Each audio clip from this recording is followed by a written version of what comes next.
I'm Ali, I'm Deb. and we're the host of Connected Conversations, the podcast to help you find more ease, flow, and harmony in your life.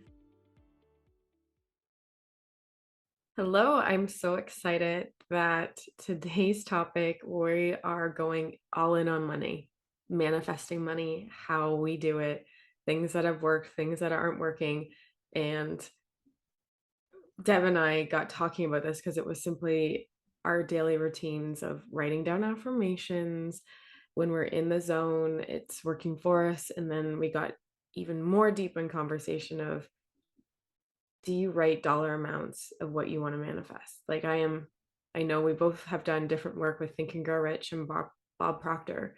And it's very clear in the book in Bob Proctor that you write, I'm so happy and grateful now that I am earning, let's say, $100,000 a year or $100,000 a month.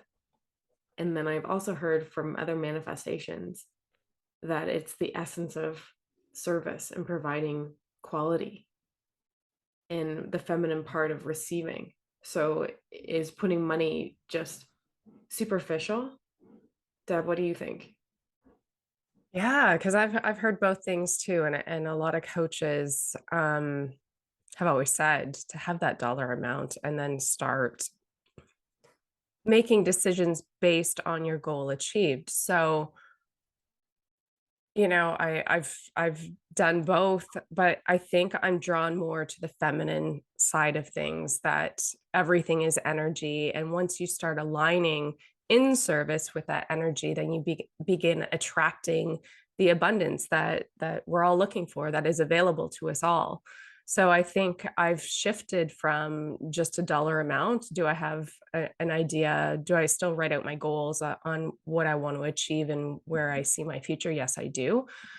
I've stopped putting a dollar amount around it because I think that that aligns with more of who I am, versus, I don't know. It does kind of seem to me, and we talk about money blocks and what are your blocks around money. Like, don't get me wrong, I love money. I love what it can do. I love how once you put it, I do believe in give and receive. So, keeping it in circulation, because there's enough money for everyone.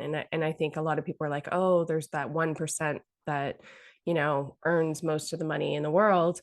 But you can be part of that 1% if you understand how the law of attraction works. So I identify more with the feminine side of showing up in service and creating massive impact, still taking action on my goals, but not doing things just for the sake of money, because I think then you start blocking that flow, and we talk about flow.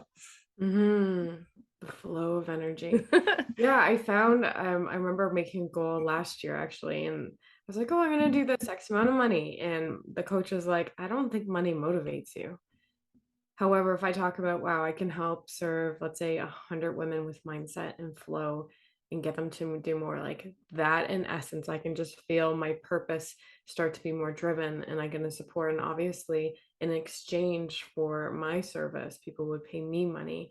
And I feel like the coaching industry does have a lot of saturation. However, I think that there's a lot of support that can be given so people can push through what's going on, because our subconscious mind is so powerful. So when I'm talking money, I think it's very important to understand that money is important and what those blocks are, so you can be in the receiving mode, because that is a very feminine energy, is receiving and the nurturing.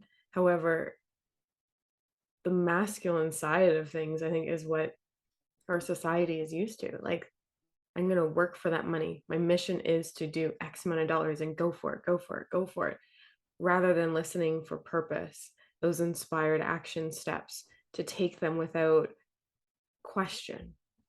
So it's been, I think, a heart pull for me right now, especially being in a different mastermind where it's like, put the money amount down. And it's like, I can, however, getting really clear about the purpose behind that money and the purpose of which I'll be in service, and my mastery and my skills will be able to move forward.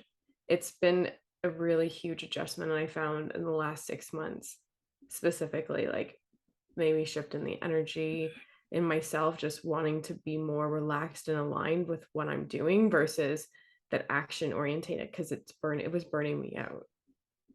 I think we have to go back to the question, what is money? And money is just energy. It's an exchange of Mhm. energy. So if you're aligning with the purpose, then all that will be attracted to you. So I think that's one thing. Um, what was the other point I was going to make? Oh, that if you're continuing to do what you do habitually, you will keep attracting the same thing. It's like that rat race of doing the same thing over and over, expecting something different. So when we're talking about purpose and being in service and like, what are you doing to the greater masses to provide impact and inspiration and service? Because you still have to have goals. You still have to go outside of where you are in order to be of greater service to attract that and align your energy with that. So it's not to say just sitting there, raising your energy and not, being actionable on your purpose or on what or how you want to serve.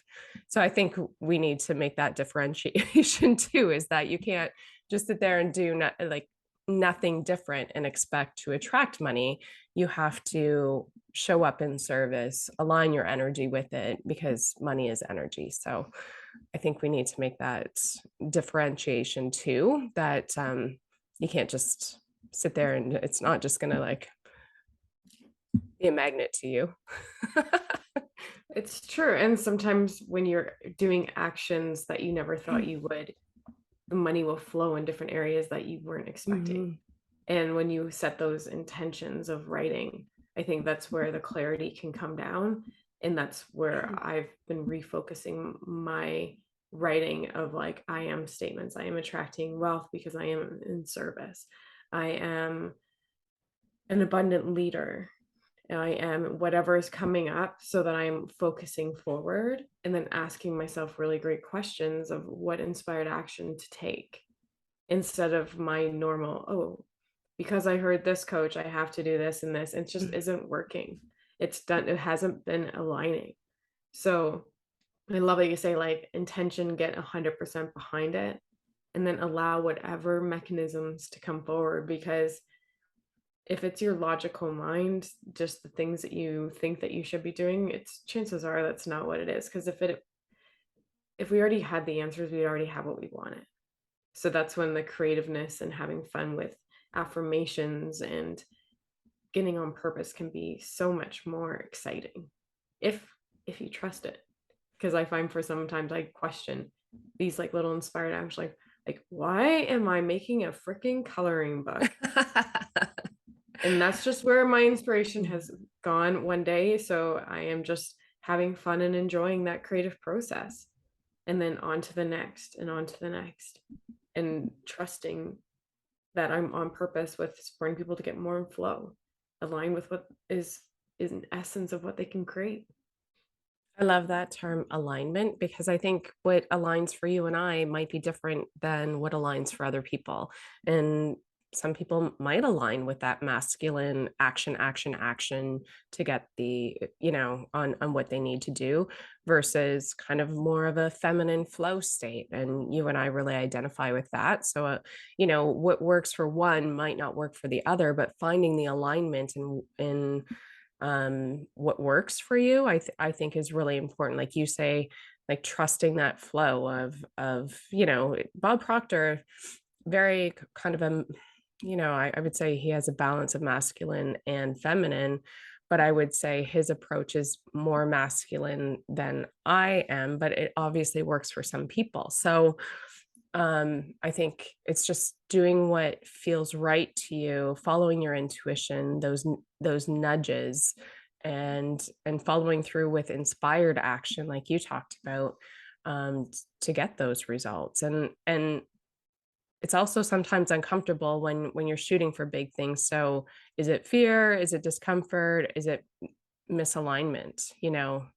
Those are all big questions too. And being okay with like it's not if you'll fail, it's like you're going to fail. I was thinking that Fail the other day. forward. I like that. Right? Fail Like, forward.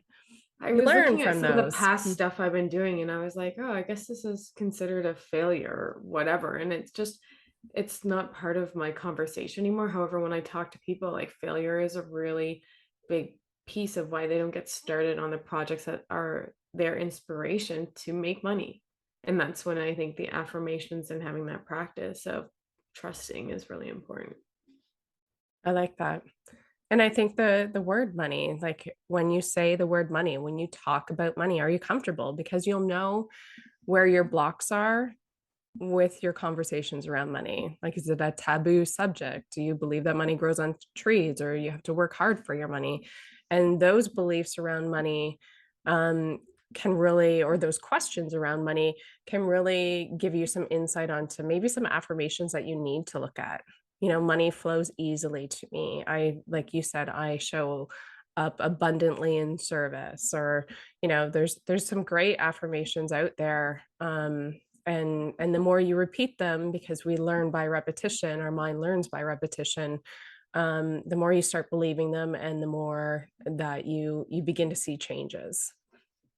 Gotta change your subconscious programming, and that's where the rigor of these moments really are important, and do what suits you. So for affirmations, I feel like at this point of my game, I am very much still like allowing the monetary in there, however, be driven by deep purpose and curiosity to fuel it further, because the money itself just, it's one piece of energy. I love it. Amen. Well, thank you for joining us. We will be back next week with another episode of Connected Conversations. Thanks for listening. If you enjoyed the show, please share with your friends and rate and recommend on iTunes or Spotify or wherever you get your podcasts. There will be links to more great resources in the description.